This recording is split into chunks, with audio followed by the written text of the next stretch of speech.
Валкани градови и звалкана природа. Отпадот кај нас е ѓубре, а не е бизнис. Лицемерие на сите страни. Ние граѓаните сакаме да ни е чисто, но не сакаме да платиме за тоа. Политичарите пак едно зборат додека се на власт, а друго во опозиција. Со децении немаме санитарни депонии.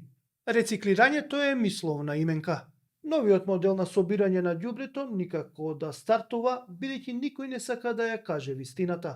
Таа гласи, за да ни биде чисто, некој мора да го собере нашето ѓубре, а тоа чини пари. Отворено за ова зборуваме со нашиот гостин Филип Иванов, кој е потпредседател на Македонската асоциација за управување со цврст отпад. Гледајте не, а за да не најдете, отидете на YouTube, во пребарување на кирилица напишете пари и ние ќе ви се појавиме. Секако притиснете subscribe, бидејќи тоа многу ни значи. Се гледаме.